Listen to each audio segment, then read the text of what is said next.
So I talked about hitting rock bottom because I was only on eBay and they'd now restricted my store.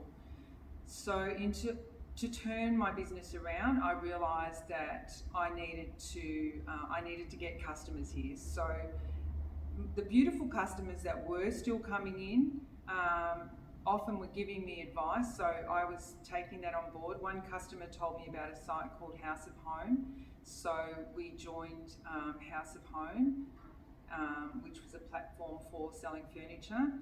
I also put items on Gumtree because that was free. I made some signs and put them up illegally on fences. I asked the local car wash up the corner, they allowed me to put some signs up. I did get in trouble from a few people for putting my signs there, but most of them I got away with. I also did letterbox drops. What else did I do? Whatever I could think of to try and get customers here. We had a mailing list, so from our eBay customers, we compiled a mailing list, and when customers came in, we got their emails, so we'd send out emails. We started to have some sales. And then I also was told about a third party called Hush, and they do massive sales, but usually for people in liquidation. So I didn't like the thought of that, but I needed to get money in. I needed to get money to go back to Bali to be able to continue my business. So we had this massive sale. They have a huge database. So even though I was selling stuff maybe even below cost, it also brought more awareness to our business and possibly down the track customers who have come back again. During this time, things started to turn around, money started to slowly come back in. I still couldn't really afford to employ anyone to help me, but once again, friends, Chloe, my daughter, beautiful daughter-in-law, every time a container came, she would come here, unpack it and price it. Dina would always turn up. There was all the people that had helped me at the start were back again helping me. I also have a friend, Greg Jinks, who has been my business mentor, and he also has been through all my ups and downs, so it's great I could go and speak to him, and he's always giving me good advice. Sometimes at the time it seems so scary, but everything he's told me has always worked, so I've got to be grateful to him. I decide, even though I was a little scared, that it's time to have a fourth attempt at a website, but this time I decided that there's no way I was going to integrate eBay and a website, that they needed to be two separate things. So this was a much simpler process. Where I get my coffee in the morning recommended this lovely man, Anton, who I gave a call. He came out to see me. So he kind of saw me at rock bottom stage, and I didn't have much money, which I told him. And he offered to help me, and he helped me set up a Shopify store, and he's just been fantastic. He gave me lots of direction with it.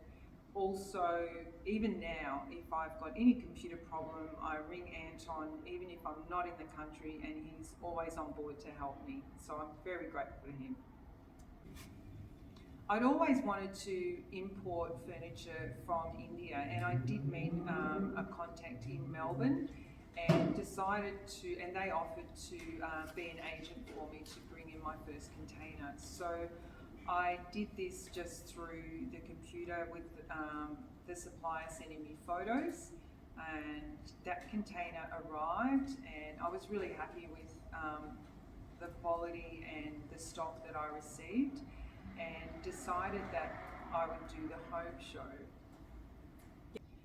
So money was starting to come in, and something else I'd always wanted to do was the home show or a trade fair, and I didn't have a website set up for trade, so I decided, it had been such an effort to get the first website set up, that I decided I'd try the home show.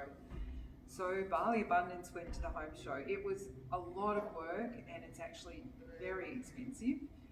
We had a really great response, people even coming up and thanking us for going to the home show. I took a couple of 4-poster beds with me, and I'd ordered heaps of them from Bali because I thought that I wanted to have stock if I sold them.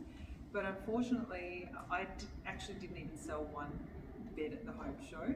We sold lots of homewares off our stand and got a good response, but for me, it actually wasn't a very positive thing. It probably cost me money. So another thing that I learned was that wasn't for me. In 2017, we were also a finalist again in the City of Hume retail section. We didn't win this year, but it was nice to be recognised again as a finalist. The 2-year time limit I'd put on myself was up, and I had actually turned my business around. So I decided I wasn't going to quit and was going to go full steam ahead. But in order to do this, it was time to employ some people to help me. So Sarah came on board to do the accounts and set us up with Xero, which is a great accounting system. And Chloe was still coming in constantly to help unload containers, but now she was also doing the website listings as well. Then I put an ad in the paper because I wanted to get one more person part-time to help me in the office, and also to help Arlene for when I went on my trips to Bali, so we could stay open full-time. I got a really overwhelming response. We had so many people, but there were 2 people in the pile that stood out, and both of them came in for an interview. That was Cassandra and Karina, and I did only want one person, but I couldn't make up my mind between the 2 of them, so I decided to split the job and employ both of them, which has been a great move because they both have different skills, so it's worked really well. And when we get busy now, we've got extras to call on. I have a lot of trust with the people that I work with in Bali, but unfortunately my cargo person that I was dealing with, his situation had changed, and he did deal with large sums of my money, and I realised things weren't right. I had to go to his warehouse and organise for 7 truckloads of furniture to be taken out of there and taken to a new cargo agent. This was really hard for me, and it was a lesson I know I needed to learn because I trusted everybody 100%, and I think in life you can't trust people. I mean, you do have to have trust, but you can't trust everyone 100%, especially in business. This was a great lesson for me to learn because this then prepared me for what was coming up next, which was a trip I'd planned to go to India to source my very first shipment from there. So January 2019, I set off by myself on my first buying trip to India. I knew I was going to have to be quite savvy as a businesswoman there and really try and be switched on. I actually loved my India adventure.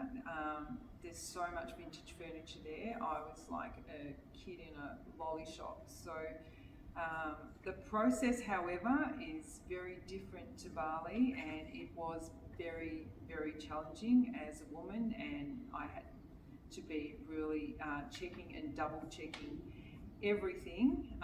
But this trip was a success with my first 20-foot container arriving, and I really can't wait to go back. I'm hoping that in 2020 I'll go back to India to bring in my second shipment. Thank you all so much for watching the final episode of the Bali Abundance journey. Next week we will put out another video, just a wrap up thank you video, so stay tuned for that.